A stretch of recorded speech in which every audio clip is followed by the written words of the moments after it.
You can support this podcast at patreon.com/partnersincrimemedia. This week's Law & Order Marathon winner is Sarah Aras of Deptford, New Jersey. Sarah will get a marathon decal showing she watched 26.2 hours of her favorite crime show. To be next week's winner, sign up at lawandorderpodcast.com. I'm Kevin Flynn with Rebecca Lavoie and Pat Dixon, and these are their stories. You think you know who did it, but you don't know who did it. Law and order, law and order, law and order.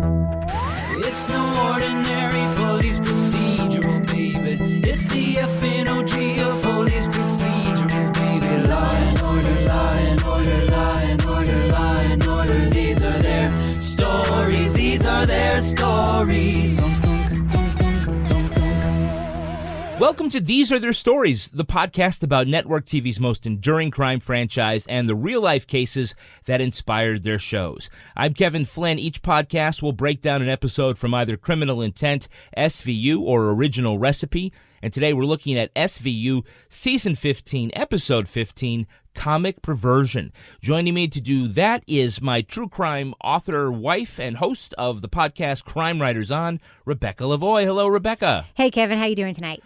You sound like you're warming up the crowd. Well, you know, I was going to make like a rape whistle joke because of this episode, but I'm like, you haven't given the disclaimer yet, so I feel weird about that. So we'll keep our trigger warning in our pocket just for now. Exactly. And rounding out our panel is our very special guest from the New York City Crime Report, Pat Dixon. Hello, Pat. Hey. Hey. How are you, Kevin? Good. You've been doing your podcast now for about 6 years. And that's right. Essentially, you look at the newspapers and the Big Apple and look at the crime pages and talk about the unusual and sometimes funny cases that are there.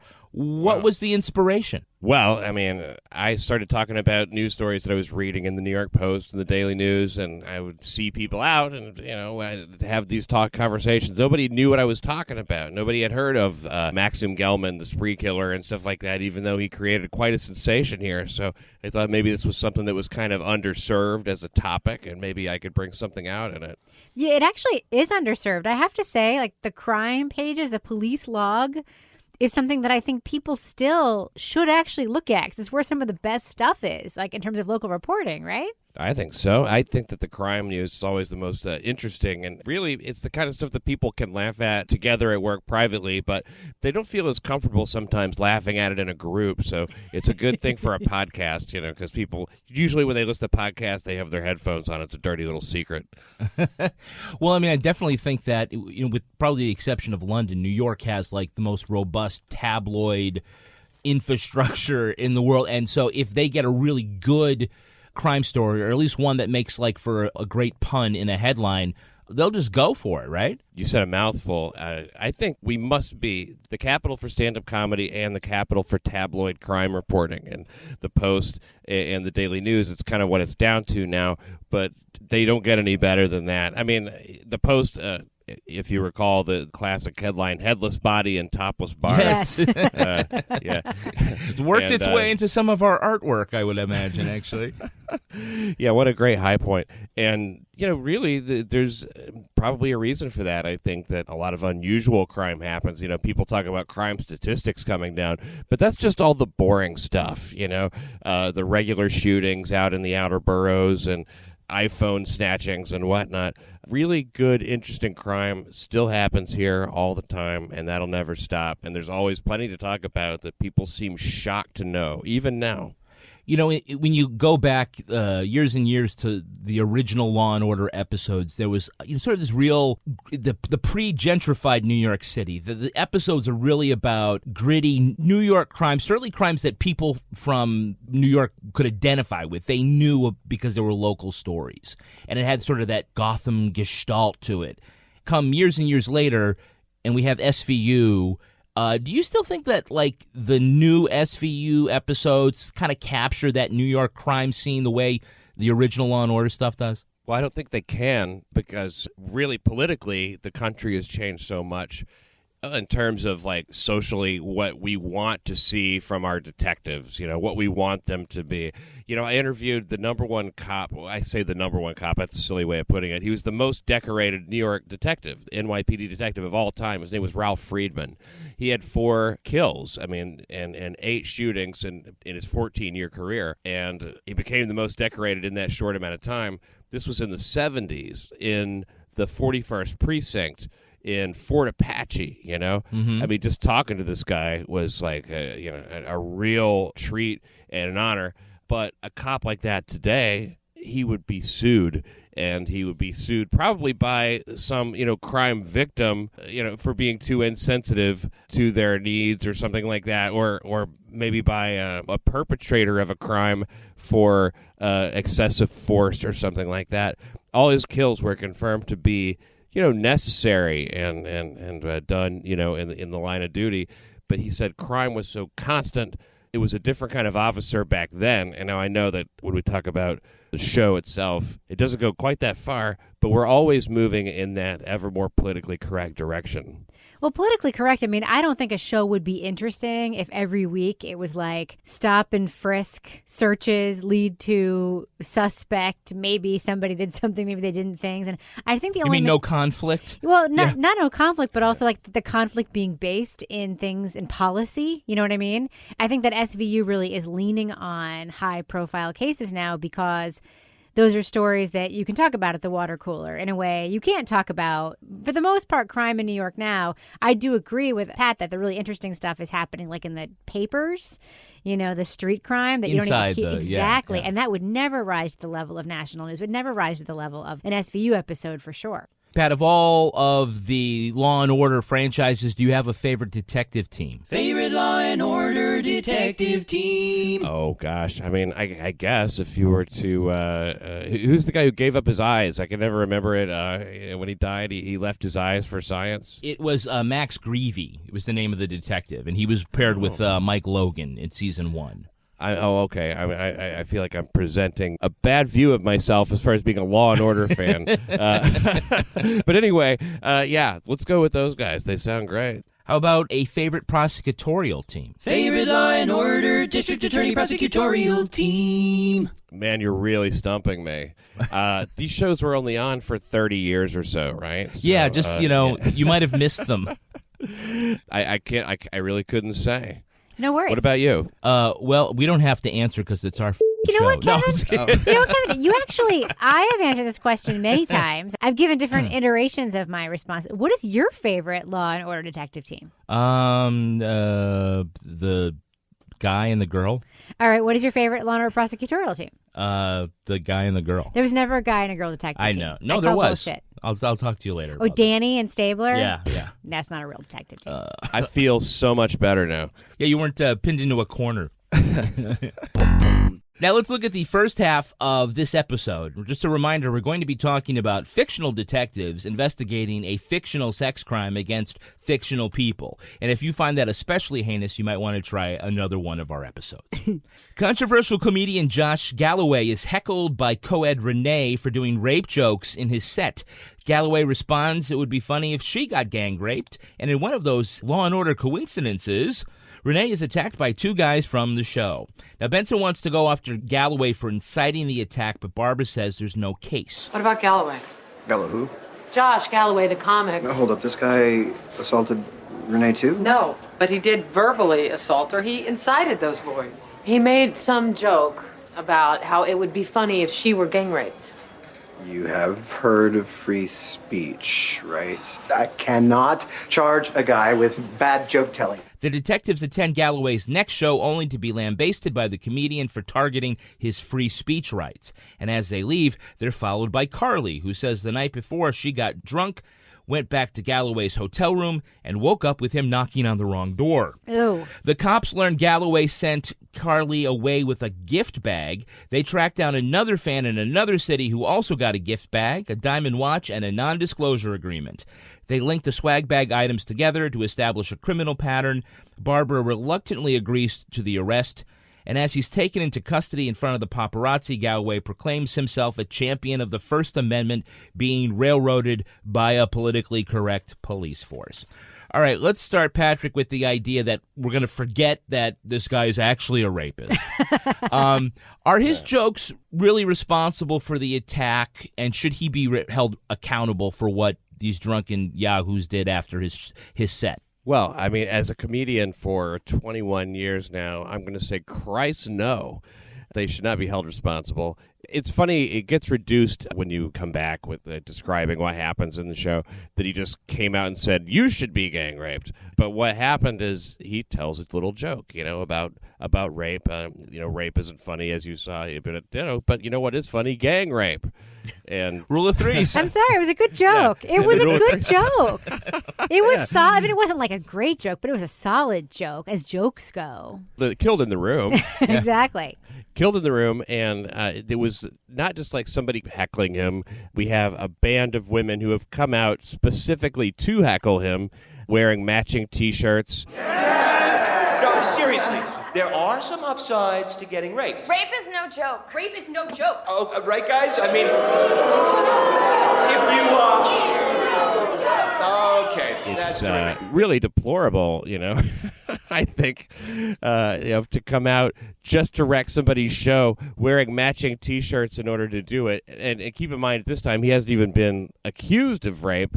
I would say no. I would say his jokes are not responsible. I will say, the show, just as a side, happens in the Comic Strip Live, a club that I've performed at many times. So it's really fun to see this happening on the home turf.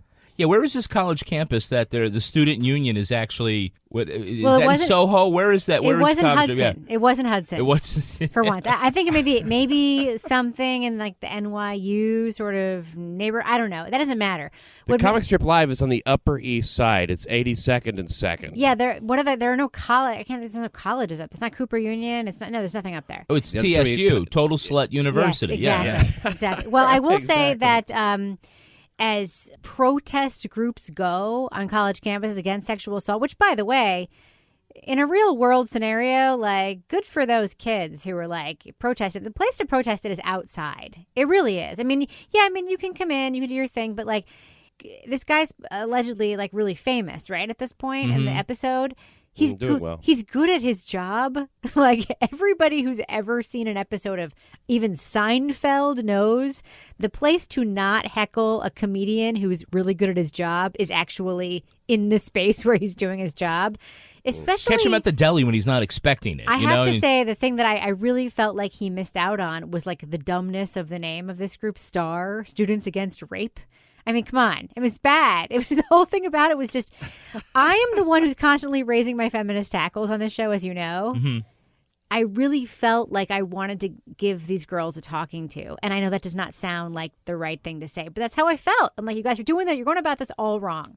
You're going about it wrong. I could tell immediately when I saw that girl with blonde hair and the glasses, like short blonde hair and glasses, I was like, she's going to not like this. She's going to have a problem. The casting call was for girl who looks like an annoying college feminist. Which, by the way, the word feminist is used again as a pejorative in this episode. Like, he talked about like statistics being inaccurate. It's actually not what the word feminist means. And like, the show lets that go in a way that I just didn't really appreciate. But whatever. Go ahead, Kevin. Well, they're not trying to solve all the world's problems in this one. I'll just point that out.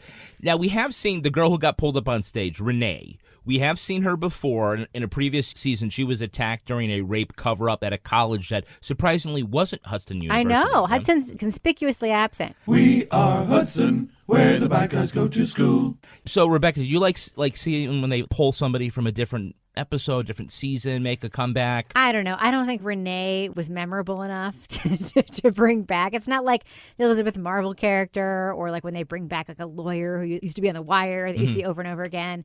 I don't know. I mean, the only time I think they should bring a victim back is when it's like a serial killer / rapist, whatever case. I'm not sure that character was brought back for a good enough reason for it to have been a returning character in this episode. Pat Galloway tells the cops, hey, come to my show. I basically promised that I won't heckle you.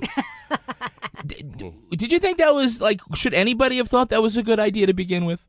I mean, this is a guy who, when the cops show up, he's naked or wearing a robe, and then like gets out of the robe, basically takes off all his clothes, and treats the cops as if they're a couple of jackasses, which they may be. But he's filled with a lot of ego, and so he thinks, oh, this will be great. Rape is not funny.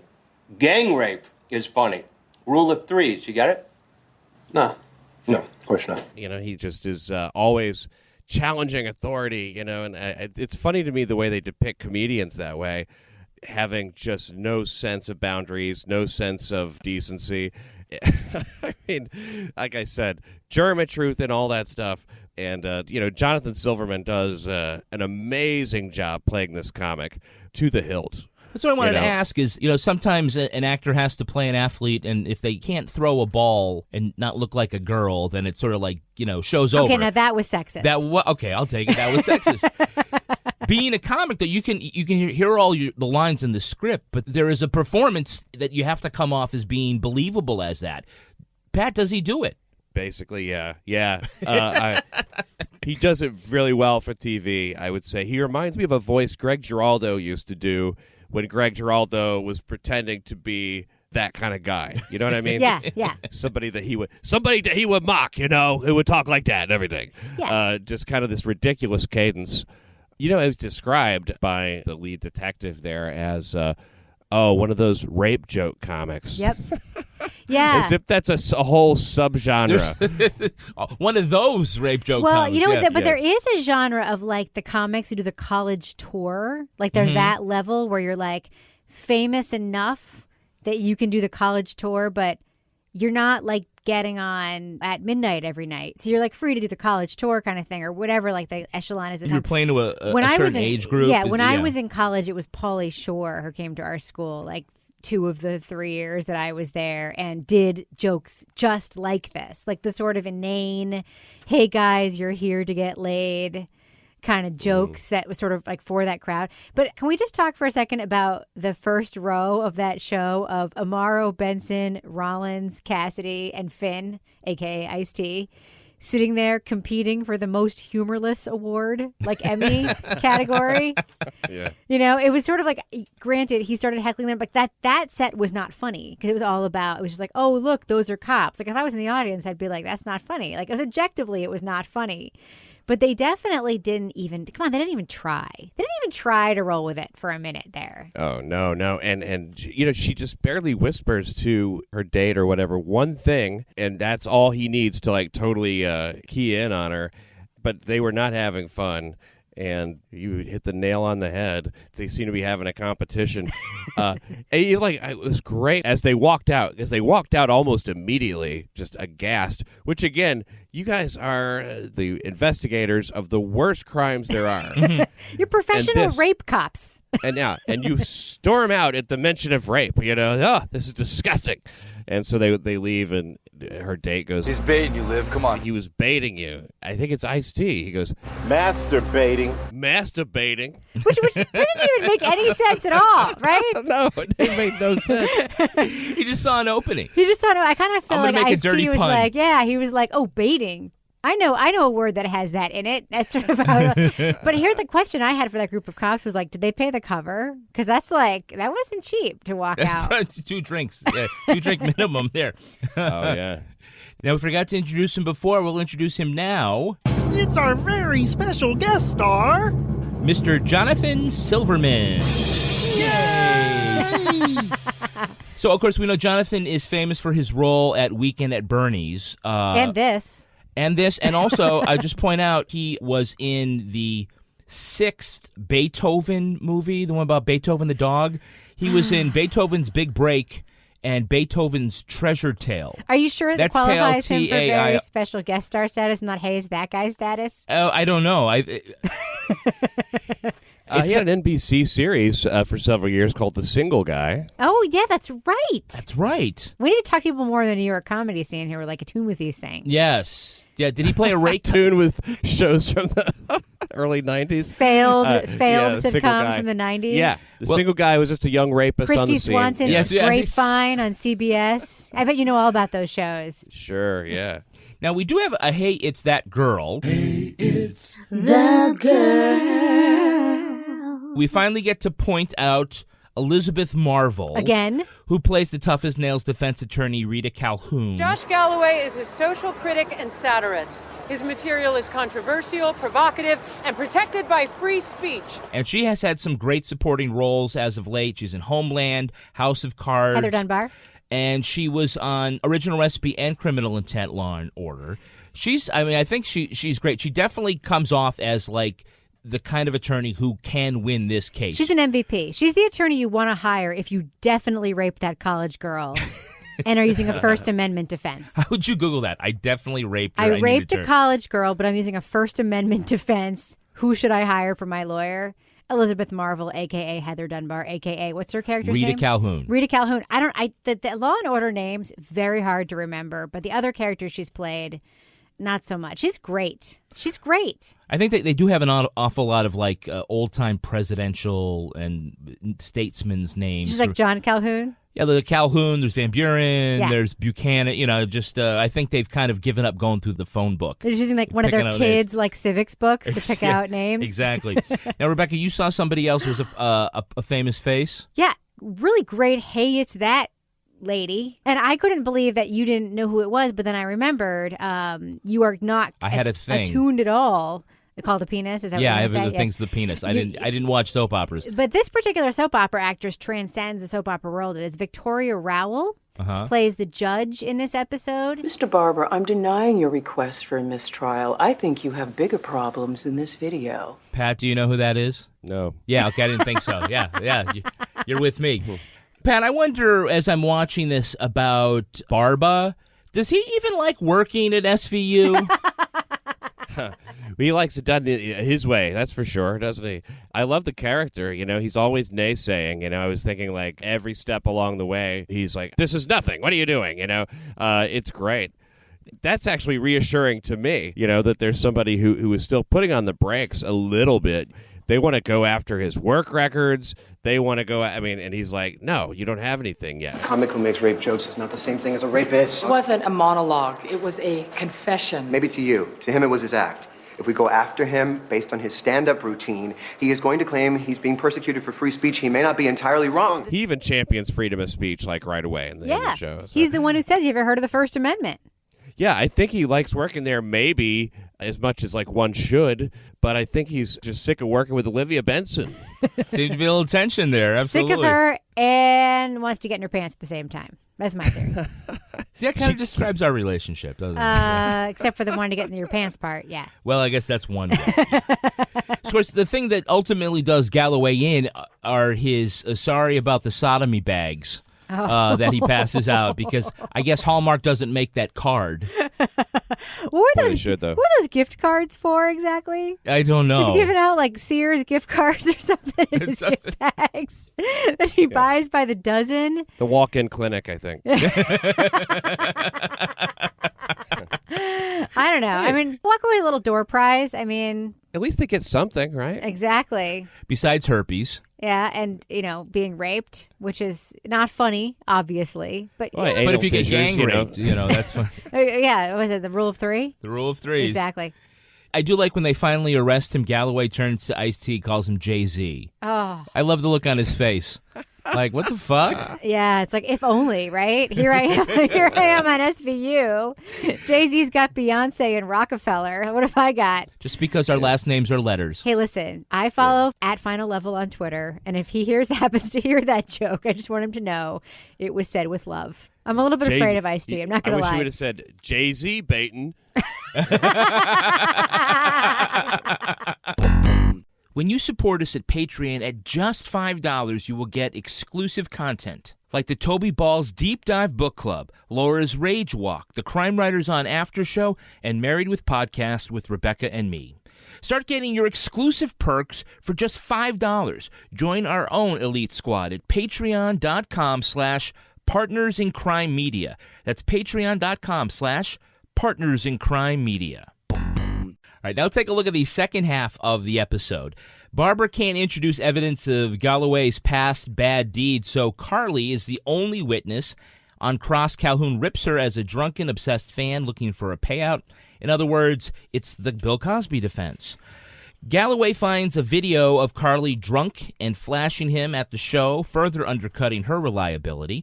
Galloway himself is a superior witness, making the jury laugh along to his testimony and making the case that he's on trial for his words and thoughts. All I know is that night she came after me.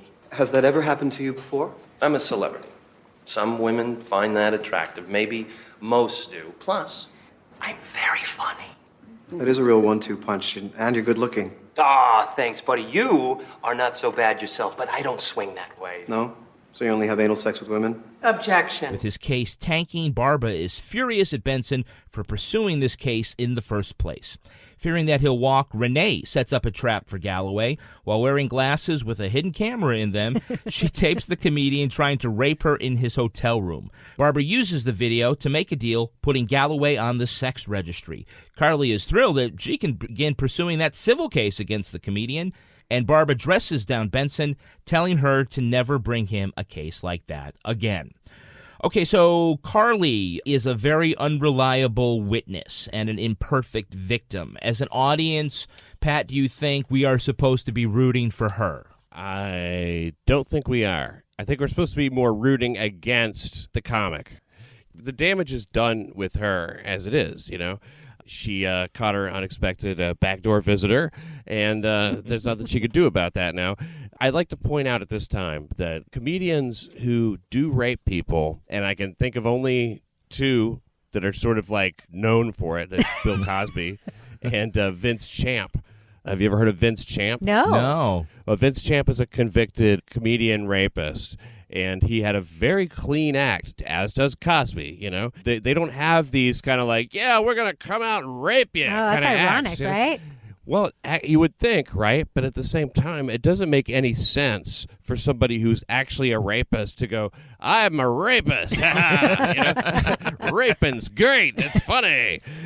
So the way they painted the guy here is a little inaccurate in terms of somebody who might actually rape somebody. Vince Champ, by the way, sentenced to I think he was sentenced to 15 years. Wow. For rape. And I remember when he got his sentence, the judge told him, you know, you're sentenced to 15 years, and do you have anything to say? And he said, yeah, give me a light at 12. Oh.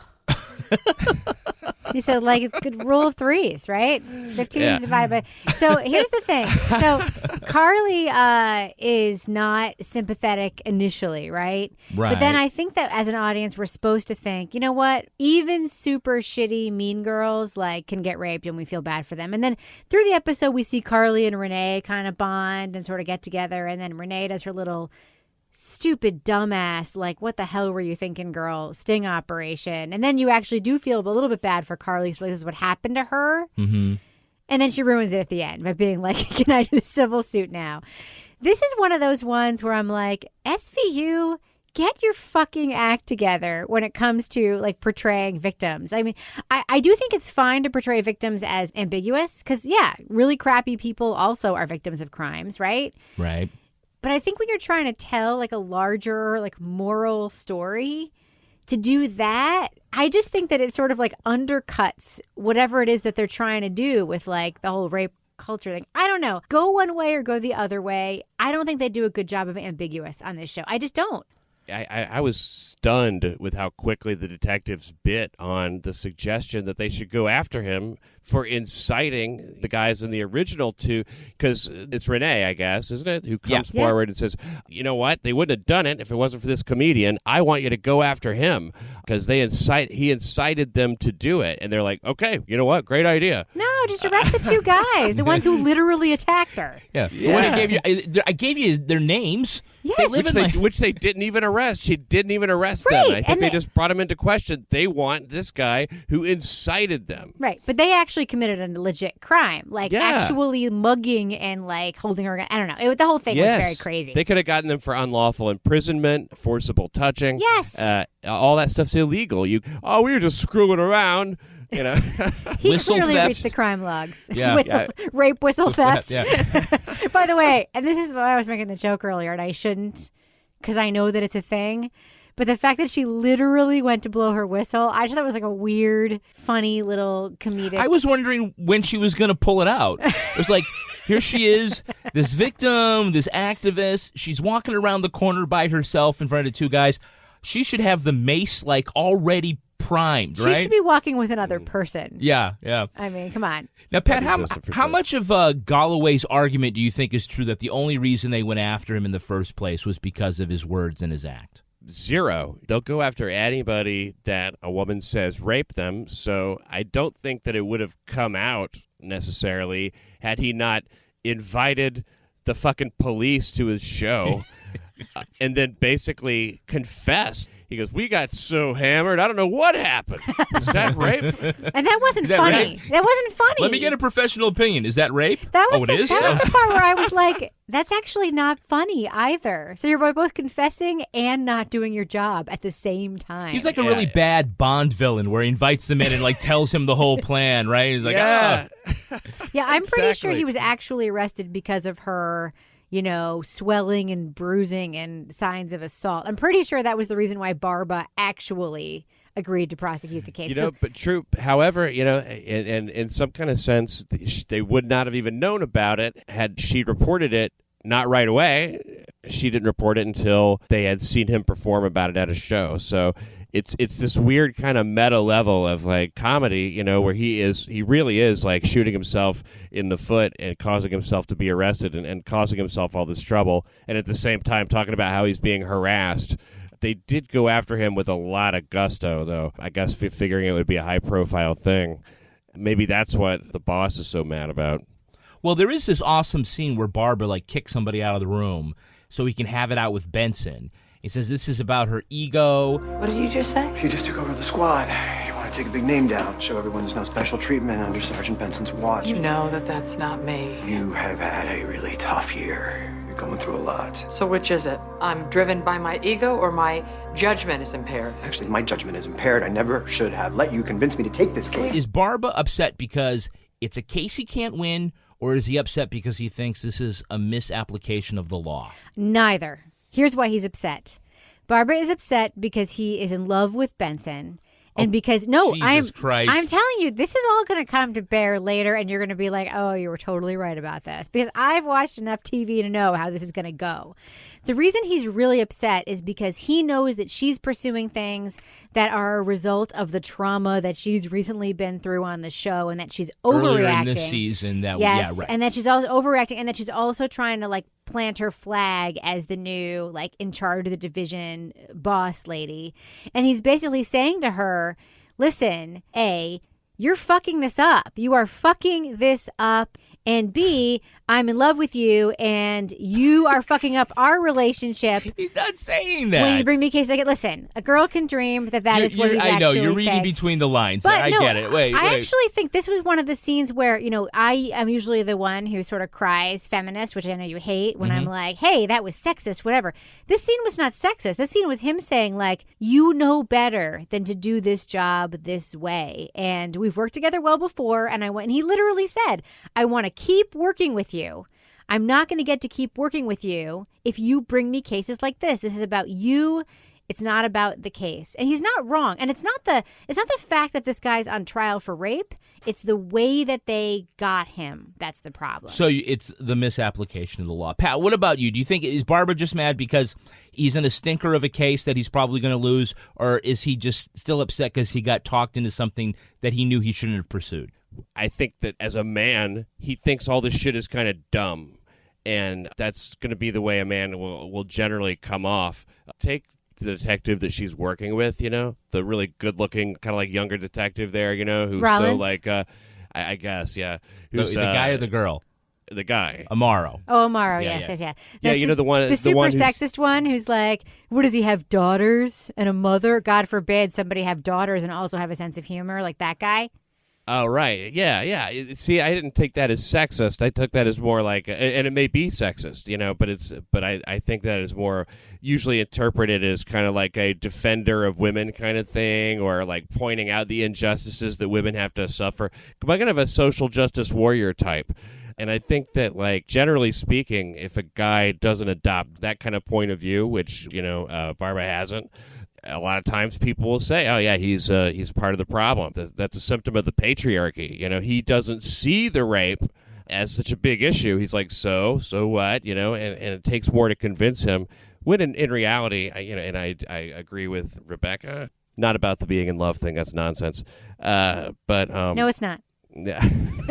It's she's not even straight, is she? She plays it's a lesbian character, no, isn't she's it? not. She's totally. She was dating Cassidy in this episode. She doesn't. But then when he calls, she declines because she's starting to figure out I don't really like men. Oh God! Yeah, you're reading too much. It is. My God, there's so much extra contextual things going on here. I love everything about that. This would be a great pop-up video episode. You could have all these different theories popping up on the screen. So I'm wondering if a true sexual assault victim would go undercover wearing spy glasses. Nope. Trying to Nope. No? Next question. That's it? That was the most bullshittiest bullshit part of this episode. And the fact that he had just seen her, in this universe, of course, the trial happens like 4 days after the crime, which we know is total bullshit. It happened like 2 years later. He had just seen her, and like her disguise is literally a pair of glasses. And that was just the whole thing. And the fact that she also told Benson what she was going to do, and Benson was like, don't do that. And then she did. The whole thing was absurd. But then she got really good tape. So good for her, on the other hand. She right? framed it up pretty well, she considering did. they were... It was high def. She must have paid like a pretty penny for those spy glasses. Yeah, you got audio and everything. And it was kind of an uncomfortable scene. Like, it kind of explicit. It was. He was very rough. He was completely different than we'd seen him. Really, it goes to the predictability of this character that he was on trial for rape that day. Well, let's see. We're awaiting a verdict here. I need to unwind. I really need to rape a chick tonight. Yeah, hardcore. This trial is really cutting into my rape time. God, yes. The fact that would be the first thing that he goes to, he sees her in the bar, and he's like, this seat's free. That should be the opposite, because he's got a great lawyer, right? Mm-hmm. Elizabeth Marvel / Calhoun did like a blistering cross-examination of the accuser, and then that night he goes out and it's not good. He's a bad client. Yeah, he's bad. He's bad on trial too. I've never seen somebody offer so much additional context and information about their philosophy of rape. Sodomy. Ooh, bad word. Last time I checked, it's not illegal in the state of New York. You heard the Emmy's testimony. Carly suffered bruising, swelling, tearing. So did I. Funny thing about sex is, you could be having so much fun that you don't even notice what's going on until the next day.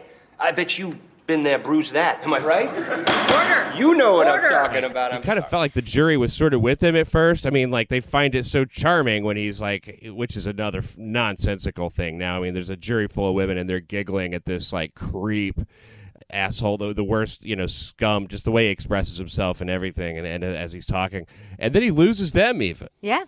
By saying hey, well, there's a certain thing about dominance, that people don't want to. Don't use the word dominance in your own defense in a rape trial. It's just a pro tip. I thought he was better at reading the room. Rebecca, I'm stuffed. With what? Blue Apron. Oh my God! Literally. We just finished. We literally just ate some spaghetti bolognese.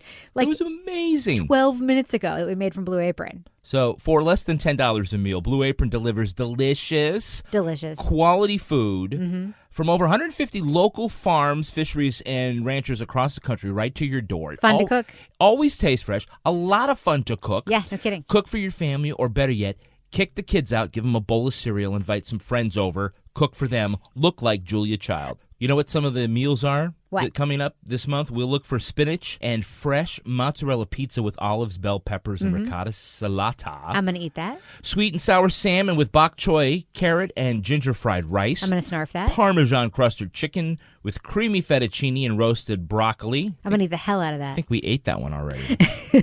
And baby broccoli and fontina paninis with hard-boiled egg and arugula salad. Sounds pretty good. So check out this week's menu and get your first 3 meals for free with free shipping by going to blueapron.com/order.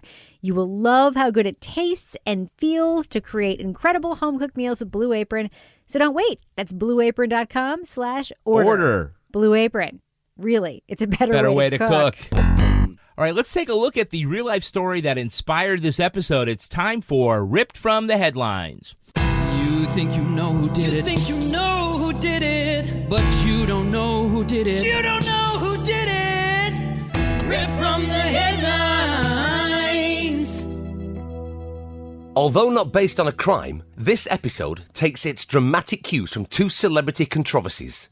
The first involved comedian Daniel Tosh. During an appearance at a Los Angeles nightclub in 2012, Tosh was heckled by a woman for making a joke about sexual assault. She told the performer, rape jokes are never funny. Tosh turned to the audience and said what would be funny was if the woman got raped by 5 men. After the incident created a stir on the internet, Tosh issued a public apology.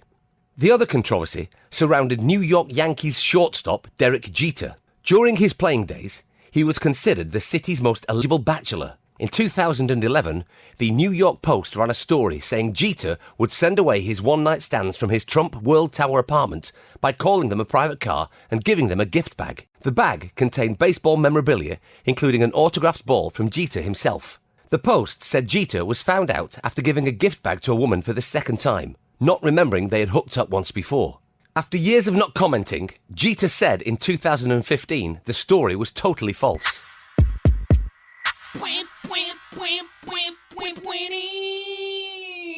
Now, before we get to Tosh, Pat, I just want to know, did Mets fans enjoy this Jeter story as much as us Red Sox fans did? I'm sure they did. What man would not enjoy that story? The idea that you lay so many women that you hand out gift bags. Yeah. I've got a stash. Yeah, and that you have that kind of dough, too, that you could be, oh, yeah, there's a gift card in there, there's some other stuff, that you have merchandise. I can't afford to give away my merchandise. You know what I mean? You had a cup in there, like the mug and everything. Totally. Yeah, this is quality stuff. I'll tell you, you say like Red Sox fans loved it as if it's a knock on Jeter. I completely disagree. I remember reading this story and thinking like, good for him, right? To plan ahead? Well, here's the thing. Let's talk about the fact that he prepared for that, right? Like he's like, this so is... So you actually believe the swag bag story? You think it's real? I totally believe it, and I love the way that it broke. And if I remember correctly, she wasn't mad about it. She thought it was sort of like, oh, this is funny. Like I'm getting a second one of these swag bags. Pat, do you believe the swag bag story? I'd like to, because I think it's not only a great tribute to his prowess, but it's also a great tribute to how tone deaf a guy can be. Because I can't think of any women who would really. I'm surprised to hear you say that, but the woman wasn't mad. But even getting one the first time, yeah, I think. Think of how much it would lower the value of his signed ball too. Where exactly did you get this ball signed, Mr. Smith? What's the provenance? That's right. Yeah, there's 100,000 of these out there. Well, let's talk about Daniel Tosh now. Yes, let's. Comedians attack life's horrors head on. Sure, right? they do. It takes the power away from the issue. It makes us understand our relationships to those kinds of things. Is there anything that should be off limits in comedy? Pat, what do you think? No, I don't think so. I do think that comedians should learn to stay within the boundaries of their own skill as a comedian. And that's what so many people don't realize as they do stand-up comedy, that like, yeah, you're not funny enough to say that, and it just has to be funny enough to make up for saying it. And I have a saying that, a lot of times people say, oh, too soon, and stuff like that. To me, if it's not too soon, it's too late. Right. Well, Tosh's comment came while he was being heckled, and like Michael Richards lost it while being heckled. Pat, you got to tell us, what is it like in that moment when all of a sudden the audience is turning on you that can make a performer crack? Well, Michael Richards is not a very good stand-up, and he certainly was not at fighting weight, I'll say, at the time that he did that. So comedians that are stars, they can show up at a comedy club and make really a nice little amount of money to just be their famous selves, and then when they go on stage and what they're doing is not necessarily as like hilarious and they don't have the command of the crowd and everything that they would like, an audience might kind of turn on them like that. So he was just out of his element, as far as Michael Richards goes. He was not prepared for that. Tosh, I thought, handled it very, very well. He certainly didn't say the kind of things that Richards said. To prevent the audience from turning on you, the main thing is you don't get angry. That's it. You just don't ever get mad. If you don't get mad, you're fine. You can't get mad at the audience. Richards genuinely got mad. He was really angry. And then, you let the audience get to you, they'll never forgive you, and you've lost. You've lost one guy, but if you get angry, you lose everybody. That's right. Everybody, yeah. That's the end. You've done it. There's no recovering from it. If you get mad, and I mean even for just a fleeting moment, I don't know why that is, but you really can't come back. It's like the show's over almost. Well, I think that the comedy set is kind of about it's about sort of trust, right? It's about I like you, you're taking me somewhere. No one's going to get in a car with someone that seems like they might have nefarious intentions, right? Yeah, if you seem really, really mad, you're in a rage. Hey, kid, come look at this puppy. Get in the car. And a lot of times they don't understand exactly what is making you so angry about that, because it didn't seem like that big of a deal. I didn't really catch it because a lot of times people are yelling things and saying things that the whole crowd doesn't catch. It's not mic'd, and it's way more annoying than they realize, to have to try to do what you're doing and take that kind of disrespect and make the rest of the audience hear it at the same time. I mean, truth be told, comedy can be very fragile. If there's a cough in the room right as you're sort of saying a punchline, even though they physiologically hear it, the cough can take out 35% of the laughter just by being something that was kind of happening at the same time, and there's a lot to overcome. Thank you. Stop it. In the best of circumstances, now I'm angry. I just got to know, though, because you've been doing this a long time, do you have in your back pocket just that one comeback, just in case? Oh, I do, and I'll tell you what it is. Say somebody says a heckle. Do you need me to heckle, or can you just do it? Yeah, give me a heckle. Okay. Yeah. Podcast jokes are never funny. Cash me outside. How about that? Oh, okay. I've heard you say that. It will kill.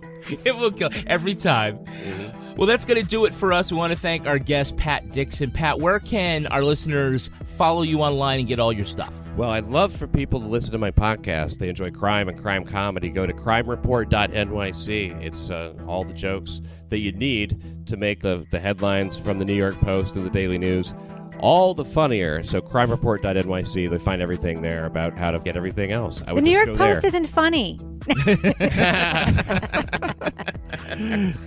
crimereport.nyc, and I'm obviously on Twitter and everything, so they can follow me from everywhere right there. Rebecca, how can our listeners follow you? They can find me on Twitter and Instagram at RebLavoy. And you can track me on Twitter at Kevin P. Flynn. You can also tweet to us at Law and Order Pod or follow us on Instagram at These RTR Stories. Our newsreader was Cy Frater. Our theme music was composed and performed by Uncanny Valleys. Line editing by Henry Lavoie. Content assistance from Travis Roy. Lily Flynn handles promotions. If you enjoyed this podcast, leave a review on iTunes. It helps others discover this program just like you did. All clips in this podcast were used in compliance with U.S. Copyrights Act Fair Use Exemption for criticism and commentary. Special thanks to the elite squad of the Law and Order Wiki community for preserving the evidence. If you want to know what episodes we're talking about in our upcoming shows, go to lawandorderpodcast.com, sign up for our newsletter, and for a chance to be our next Law and Order Marathon winner. These Are Their Stories was recorded in Square Egg Studio and is a production of Partners in Crime Media.